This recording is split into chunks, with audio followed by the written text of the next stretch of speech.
We got SCP-1981, Ronald Reagan cut up while talking, and SCP-095 by the infographics team. You know what I mean? They do SCP, so we're not gonna waste no time, bro. We're gonna get straight into this reaction. And yeah, bro, you know, I'm getting a little bit of a headache, I ain't gonna lie. I gotta redo the entry card because I want to talk about my fucking headache. But I am getting a little bit of a headache. That's why I'm gonna get off stream after this. I think it's because my monitor is not on blue light mode. No, it is. Oh, damn. God damn. Anyways. Play on your head and wear a purple hoodie cozy. That would be kind of fire. Anyways. SCP-1981, Ronald Reagan cut up while talking in SCP-095 SCP animation. You know, we're going to see what it's talking about. You know, we have the animated version, so we're just going to watch it. So let's go. Let's get right into it.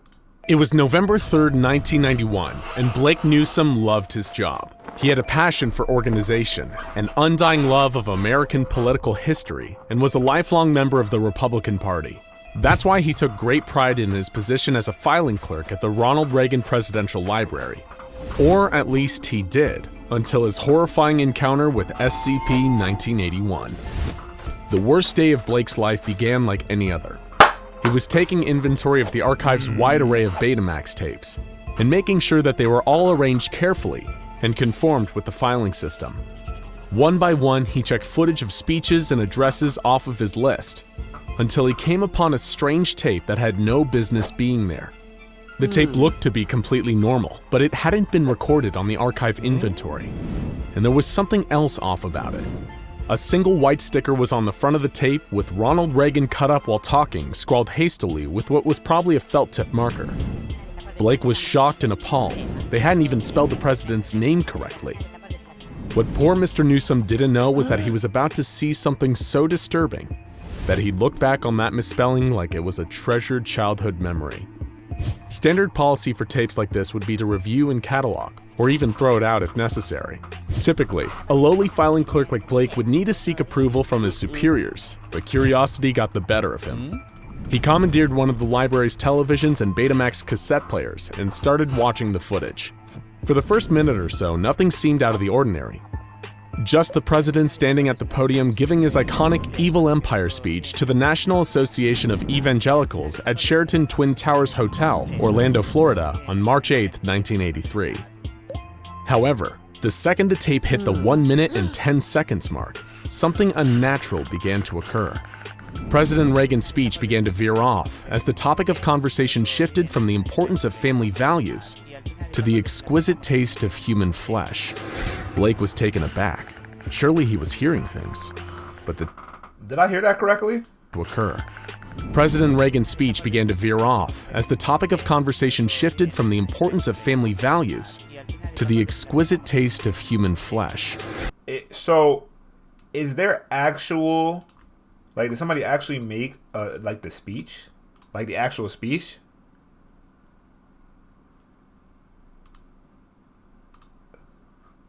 Further consensus has proven that over half of all Americans still hate, eaten whole by void, the emptiness, the sadness, the blackness.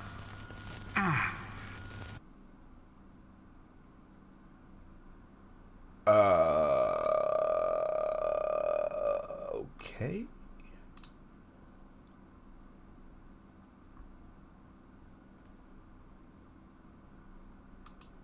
Or renewal of the traditional values that have been the tendons of this country's strength.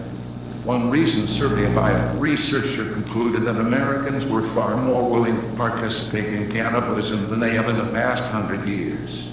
America is a nation that will not suffer abominations lightly. 7. And that is the core of the awakening. 12. 18. We will stop Al-Qaeda. Now there you go again.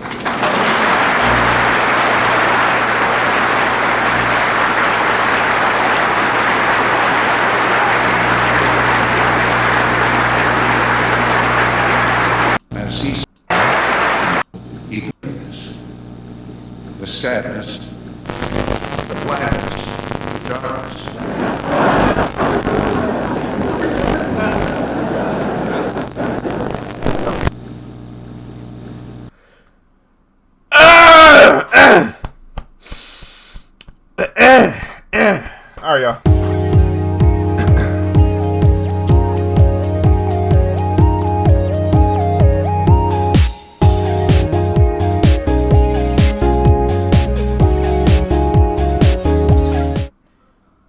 said I missed out on the cloaked figure in that tape. Where?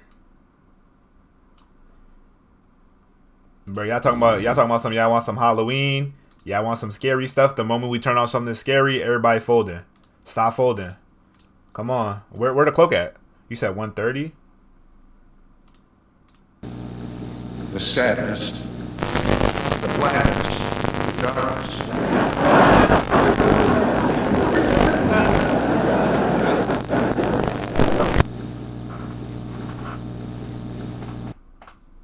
Oh my!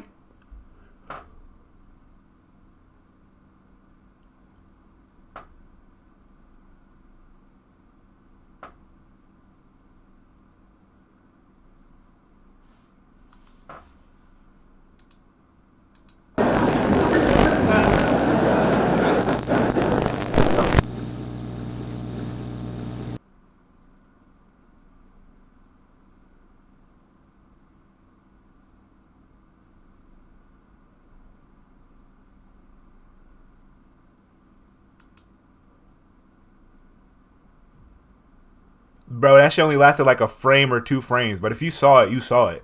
If you saw it, you saw it. As far as the whole cloak thing goes, I did not see that. I don't know what cloak you're talking about. I did see MKASO though. I don't know what cloak you're talking about. Maybe somebody from the YouTube replay can let us know. But hell no, I'm cool, bro. I'm cool. Let's go back to the explanation, bro. This is why I be saying. This is why I be saying that, bro, y'all go watch it on your own time. But this is why I be saying this is way more, like, less, it's way less frightening than the actual thing. Y'all talking about some slow it down. You go slow it down in your own time. Blake was taken aback. Surely he was hearing things. But the tape only got worse. President Reagan began to divulge the fact that he enjoyed the taste of young flesh the best, particularly that of infants. As Reagan began to go into detail about how exactly one should best cook an infant if you want to seal in the flavor, the crowd erupted into modest applause. Blake started to feel sick. He'd remembered watching this speech, and President Reagan had said nothing of the sort. Things only got weirder as the president's cheek suddenly opened up into a long bleeding gash, as though someone had cut into his face with an invisible knife. As the speech continued, and Reagan's words became more nonsensical and incoherent, the injuries got worse too. His face developed puncture wounds like he was being stabbed. Skin in some areas rotted and peeled off. Reagan showed no awareness of the horrifying injuries that seemed to be occurring spontaneously on his body. This was a living nightmare.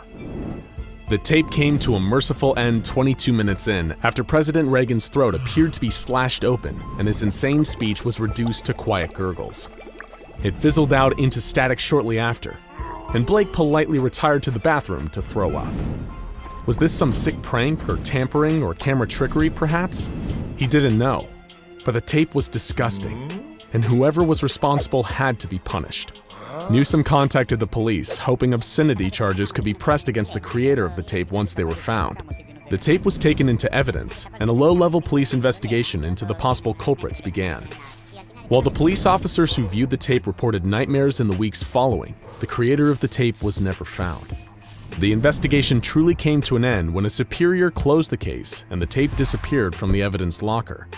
This, as you probably could have guessed, was the work of a field agent from the SCP Foundation, and knee sticks were then used to erase the memories of everyone unlucky enough to witness the tape, including Blake Newsom, who could finally rest easy and return to his filing work.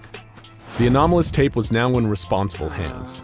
It was given the designation SCP-1981 and given the object class Safe due to its easily controlled and self-contained nature.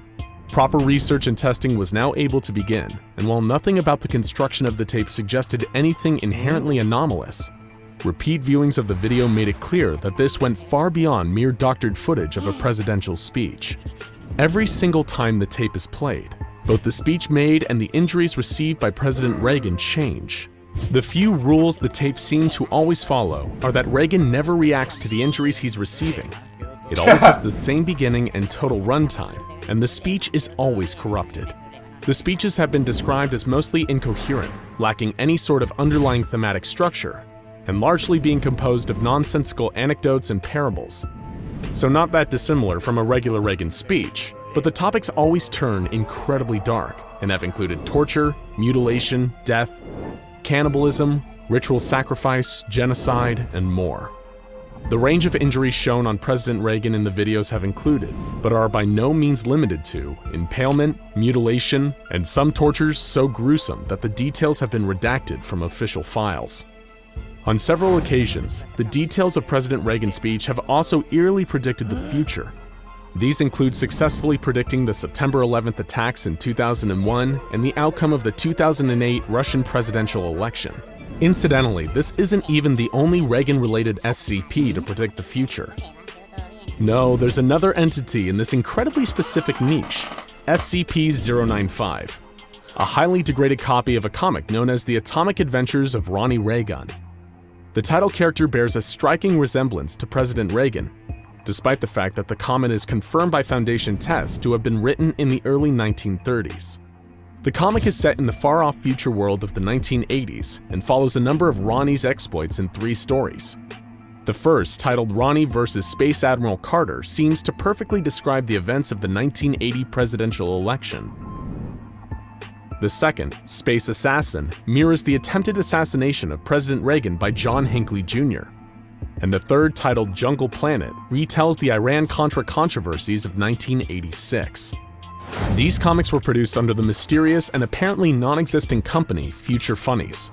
The Foundation hopes to track down the other comics from this company whenever possible, but they've had no luck on that front. For now, there's only SCP-095. During initial testing, Foundation staff watched the tape frequently in case this strange, corrupted version of President Reagan had any other valuable predictions for the future. However, during one of these screenings, one of the D-Class observation personnel pointed and yelled at the screen in horror. Upon further examination of recorded footage, researchers could see exactly what had concerned the D-Class observers so much. While in other viewings of the tape, President Reagan's press detail had appeared totally normal, in this one something was clearly amiss. Standing among the other dull, suit-wearing political aides was a tall figure dressed in a midnight black cloak with a large conical hood obscuring his face. The figure didn't appear to move in the footage, it just stood there. Okay. I can't... Bro, Where? Bro, it has to be here. Ain't no way.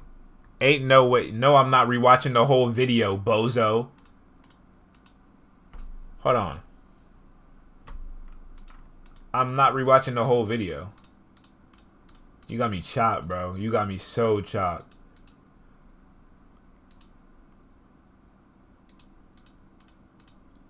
Where's the black cloak?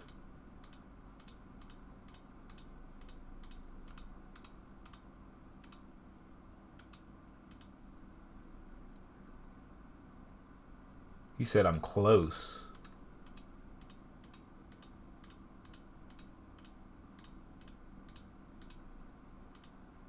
That shit not there, dude.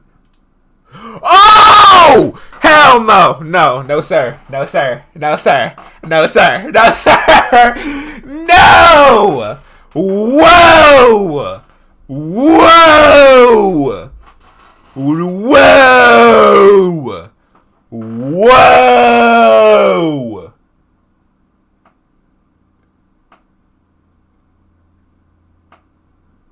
God, my God, God is good. Menacingly. A later survey indicated that this figure would appear in roughly 1 in 7 viewings of the tape. This cloaked figure was designated SCP-1981-1, and he became part of the reoccurring imagery in the nightmares that often followed a viewing of SCP-1981.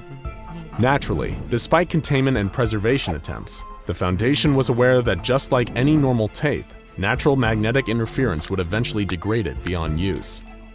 Attempts to copy the footage onto another Betamax tape failed to reproduce the anomalous effects. That's why the Foundation has painstakingly recorded any video and audio they could via a standard commercial camcorder. In one particularly terrifying playback, SCP-1981-1 took the president's place at the podium, staring directly into the camera. The words, "I see you," appeared over a black screen shortly after. Yeah, that's why we clicked off. Imagine that YouTube video is really the tape, and I just saved all of us. Y'all think I'm the only one watching? All right. Staff members were ordered never to make an attempt at communicating with the figure, and instead contact a level 4 superior if such an event occurs during a playback again. The frightening and unfortunate effects of SCP-1981 would come to their logical conclusion under the watchful eye of Dr. James Kyle Robinson, Managing Archivist of Inert Safe Class Objects and Anomalous Items at Site-73. He was contacted by Special Agent Arnold Rodriguez and Special Agent Ethan Tate, members of the Secret Service with a duty to protect President Reagan. Word had gotten to Reagan that there was an anomalous artifact in the possession of the Foundation that directly pertained to him, and he wanted to see it. Dr. Robinson obtained files and transcripts pertaining to SCP-1981 and handed them over to the agents, but refused to allow President Reagan to see the tape directly without approval from O5 Command. But Reagan and the agents were persistent. Eventually, O5 Command ordered a private screening of the tape for President Reagan at the Sanford Chemical Processing Plant, a front business owned and operated by the Foundation for Amnestic Production. Dr. Robinson offered President Reagan the use of amnestics after the session completed, but Reagan declined. The screening took place in Conference Room B, and the tape was replayed 3 times.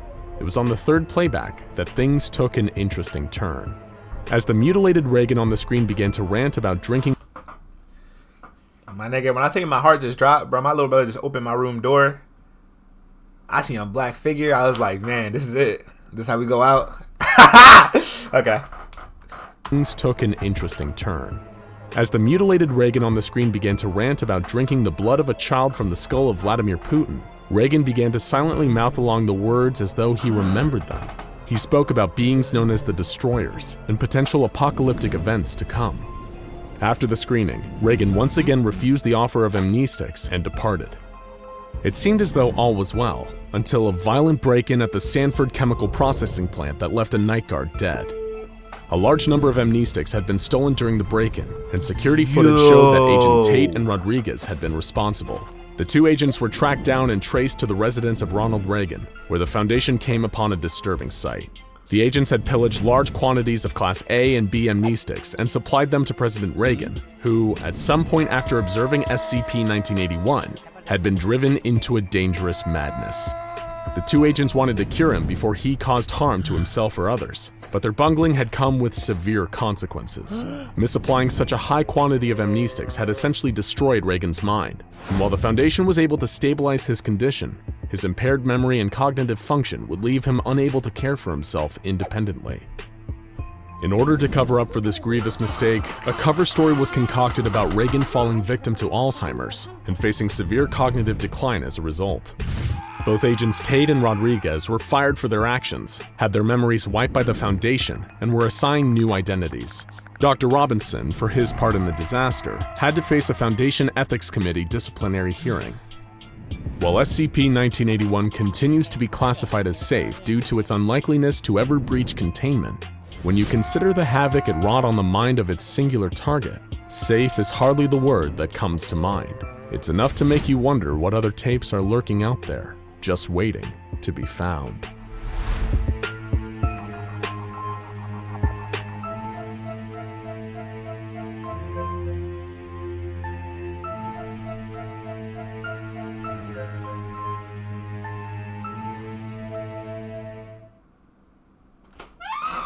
I gotta say,